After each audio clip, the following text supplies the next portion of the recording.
there and work to also connect Puerto Rico and Cuba. And so this visit by our three friends from Puerto Rico sort of emerges out of work that we do in the Caribbean, and they're interested in learning about composting initially, and then I said there's a lot more than composting C in the food movement in Vermont, so let's see some other stuff. And then of course we couldn't have them come to Vermont and not do a public talk to share about the amazing, incredible work that they do in Puerto Rico. So I'm not going to say much more except then to thank University of Vermont Agroecology and Livelihoods Collaborative that has helped us coordinate this event along with rural Vermont, with some people here, Molly and Graham. And so I will open the floor now for our friends Katia Avilés, Warys Zayas, and Pagán, who are affiliated with the Josco Agroecology project in school and with the Puerto Rican Institute for Agroecology. So with that. Pues empiezo ya, lo saqué, ¿no? Bueno, buenas noches. Good night, everyone. My name is Katia Avilés, as Margarita said, and I have been working alongside farmers probably since 1999, and finally found a tool that works for me, and this is a little bit of what I want to share with you guys. So, Warys looks like you're driving. See? Okay. El DJ. Next. So the first thing I always start with is who are my partners and the people that we co-work with. And this is just a small sample of some of all the farmers and projects that support the Institute's work. And of course, they're both our teachers and our reason for being. So, and then next, a little bit of the political context. I know a lot of you have heard a million times that Puerto Rico is a colony of the United States, but what does being a colony of the United States mean in 2022? So one of the things is the first to understand is that even though Puerto Rico has been historically a colony since 1493, and the fact that most of our food was produced for export, we still produce enough for local consumption, okay? So even within the Spanish Empire, we were able to produce quite a bit, and even into the 1930s, after the US took over in 1898. Próxima. And then Operation Bootstrap happened. Operation Bootstrap was in 1947, and the ideology behind Operation Bootstrap was double. So one of them was a social experiment on Puerto Ricans, as well as they always do on our peoples. And the idea was to have a counterweight to what was happening with the revolutions in Cuba, in the Dominican Republic, and in other Caribbean islands in Mesoamerica. We need to have a shining beacon of workers' capitalism in Puerto Rico. So they pushed industrialization of the entire island, and the corollary or the secondary objective was to push as well an idea of conservation. So Puerto Rico, the entire Caribbean, historically, humans are part of the forest. We are forest people, and some people argue that that's where the word jíbaro, which is our type of peasant, jíbaro comes from being forest people. So we've always lived within the forest and with nature, and the idea was to get people out of the forest to reforest the island. So industrialization for agriculture happened. The goal was to get people out of the rural, get rid of small-scale farmers, and industrialize chemicals and machines large scale, and the imposition of non-appropriate technologies. And this is very similar to what happened to Mexico, with some of you are familiar with the colonial relationship between the United States and Mexico. We had an agrarian reform that then was used actually to help large landowners get rid of their badlands and give them to small-scale farmers, and that further exacerbated the loss of small-scale farmers in the rural areas. And then, of course, in the 1940s, the idea started complementing the idea of industrializing agriculture with, maybe we do not need to industrialize agriculture, and we can just use the Caribbean as a consumption appendage for US farming. And this was actually explicit foreign policy from the US towards the Caribbean. And then the Green Revolution in the 60s got pushed through our land-grant universities, among others. And all of these were tied in, and this is something that Warys can talk a little bit more about. All of these things were tied in with subsidies and federal tax exemptions. So if you were a farmer, without the tax exemption, it's very difficult to survive. The tax structure on the land, on inventory, on what you produce, selling, the price of food is very low, too low to be sustainable. So when the only way to survive, get subsidies and get the materials you need, is tied directly to the price, it's tied directly to you using what the government is giving you, which at that point was chemicals, fertilizers, pesticides, etc., then farmers were forced to lose, whatever farmers were left in the communities, were forced to change their production methods. And that created a cycle of poverty and dependence that has been documented. Amy Guptill, she's also here from the Northeast, documented it, saying that small-scale farmers in Puerto Rico are actually in a poverty treadmill precisely because of the subsidies. And it's really interesting because they're not showing the same pattern that small-scale farmers are supposed to show. Small-scale farmers are expected to be more adaptable, be more resistant to system shocks, and that's not happening in Puerto Rico. Y eso viene a lo próximo.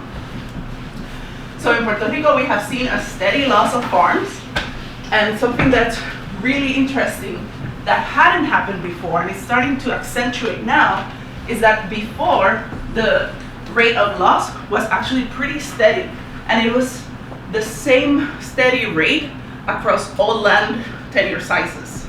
But what we've seen since about 2015 is that the small-scale farmers are the ones losing out, and large-scale farmers are the ones that are starting to kind of gobble up all the small farms that are being lost. And you can see it here, 4% of farmers hold 40% of the land. That's a lot of power in a very small group of people. And the same table, or a similar table that you saw, the one that you saw at the beginning, where we produced 60% of our food. You can see here from 1980 to 2008, our production continually going down, while imports continually going up. 76% of everything that comes into Puerto Rico for food comes from the United States, and because of Jones Act, 90% of it comes strictly through Jacksonville. Which is interesting, because if something happens in Jacksonville, Puerto Rico is not going to have a good time of that. Next one. This is another way to look at it. Our basic food plate, or food combination: rice, beans, plantains, and chicken. And you can see here, this is our consumption, the red, and what we produce, or sorry, what we import in yellow. And you can see that we've gone from a pretty self-sustained, contained society into one that depends completely on importing its food. Next. And that is combined with Puerto Rico's growing debt. I'm sure a lot of you have heard about Puerto Rico going broke, and part of the reason was because the social experiment failed. After dominating our economy and forcing us to leave agriculture, and forcing us to go into the cities, and forcing us to become workers in their industries, all of that was subsidized through different tax incentives by the federal government. And about here, which is 2004, the federal government says, well, you're not a colony, and states cannot have this tax break, so we're not going to subsidize you anymore. Section 936 was eliminated and phased out. This is the start of the phasing out, and this is when it was finally eliminated. So you can see that the entire social experiment was a fake. It was sustained by tax breaks and incentives that were not for us as Puerto Ricans. It was for those industries. But our government, and this is our gross domestic product and what we were taking out in debt. So you can see here, at the moment that we were phased out of the tax breaks, our government started just taking out bonds to make up for that difference and hide it. Okay, next one. And finally, Obama comes along and he says, well, we're going to make it even more a colony. You're not enough of a colony yet. So they decided, Obama and his government imposed a fiscal control board. They are the ones that make all the decisions in Puerto Rico. They are the ones that approve the budget. They are the ones that said what are our needs and what are the most important needs, and one of them has been closing our schools. And it depends, the actual fiscal plan bets on Puerto Ricans leaving the island and not having kids stay in the island to be successful.